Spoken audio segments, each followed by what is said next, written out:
No, I just finished that. No. Don't switch it off because it doesn't store the thing. I spent all morning trying to get in here, kind of almost in a panic.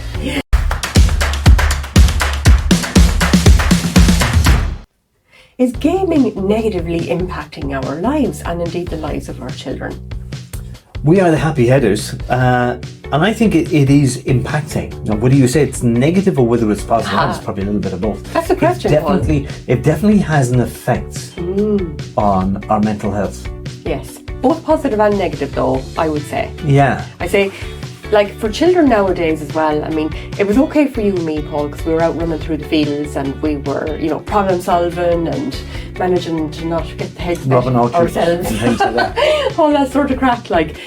But now they're doing that through gaming. Children have to do that because it's not safe for them.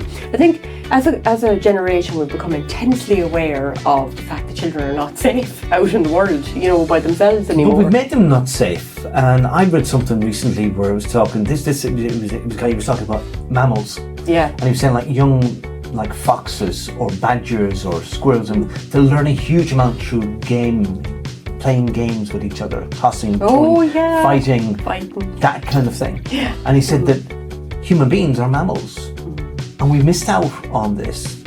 That we have a generation that has missed out on this physical gaming and have substituted for online gaming, digital video gaming. Yes, but I think we've evolved from that. We don't need that primal instinct of I would argue that we do. Fighting. I would argue that we do. Need that. We're not in that type of danger as much as we used to be.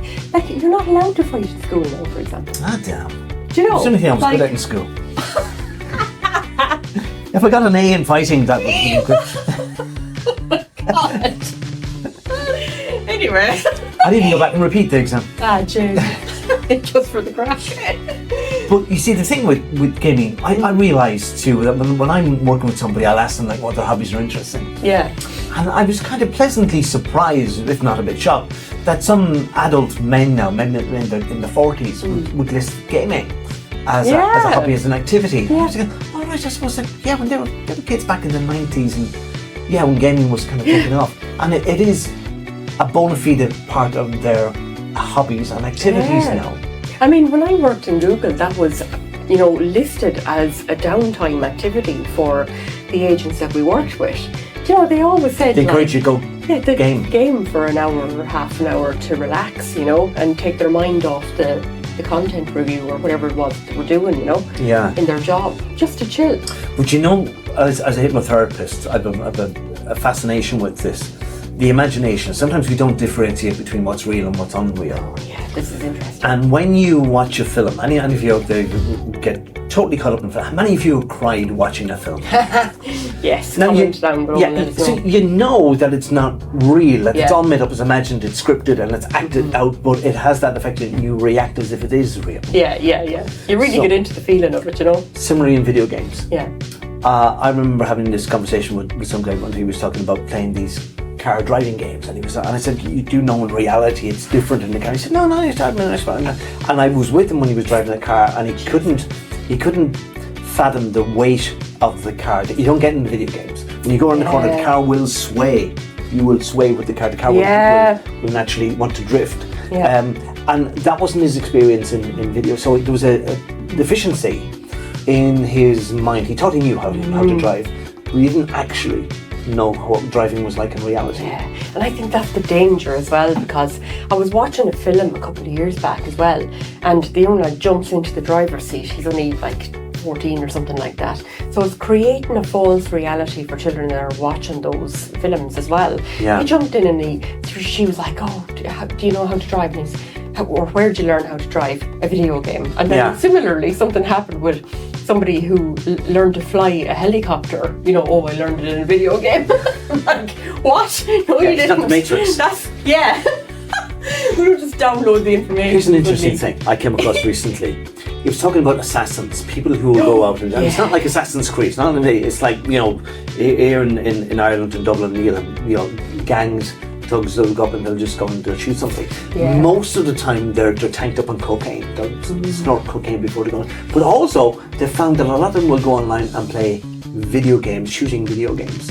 No way. And what it does is it's conditioning the mind that this is going to be the way this is it. And when you choose a character in a video game, you don't get all emotional and start crying. It's just a digital character, it's a piece of coding. Yeah. And sometimes they view human beings in reality as it's a piece of coding. That's weird. How do we differentiate then in the films? Like, you know, you watch a film and you get emotional, but yet you don't get emotional in a video game. It's probably because it's more like a... Well, people do get emotional. They get aggressive. Cartoon. And they get frustrated. Their emotions. Ah, yeah, that's true. Yeah. Yes, so they get into it. Yeah. But yet they're desensitized though by the content, I think. They are, especially war job. games. War games, this is what you do. The mission is to go out and kill as many people on the screen as possible and get from A to B. Mow them out of it. Yeah. But you're supposed to recognise the civilians in the middle of all of this. It's very important. Yeah. So your subconscious mind has a database for every experience that you've had, whether it's real or whether it's imagined.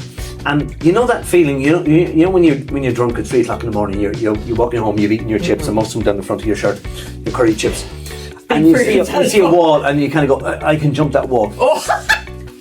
How do you know you can jump that wall? Well, part of your database remembers what it feels like to jump that wall, but your database does not differentiate between when you've actually jumped a wall like that before in reality or whether you've done it in a video game. Oh Jesus. And then you go and you run and you do the splits halfway over the wall. Oh my God. My husband actually says the funniest thing. What? He says you get full of pints and you go out and suddenly instead of Bruce Lee you're Bruce Eagles. That's stupid Bruce. Yeah. Like you think you can do it but you can't because it's just the drink telling you Do can you fight remember like Bruce Lee. a number of years ago there was a kid called Jamie Bolger who was kidnapped in a shopping centre by 2 other older kids and brought him off and they beat him and they killed him. Oh. And it came out that those other 2 kids had spent a lot of time gaming violent games that they shouldn't have been watching because they were over 18s, but there was nobody to enforce that.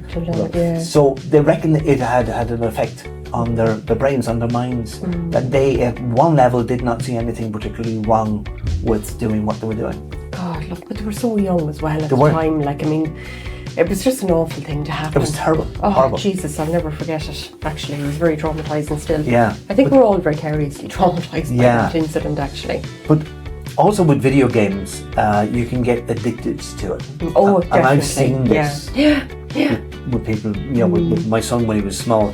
To kind of, your age, we just said, no, just to get to this level, just this level, no, just finish that, no, don't switch it off because it doesn't store the thing. I spent all morning trying to get in here. It's kind of almost in a panic. Yeah. This is a life or death thing. Yeah, need to get to this level. Oh, absolutely. I've worked with loads of families as well that have had gaming problems over the years. Yeah.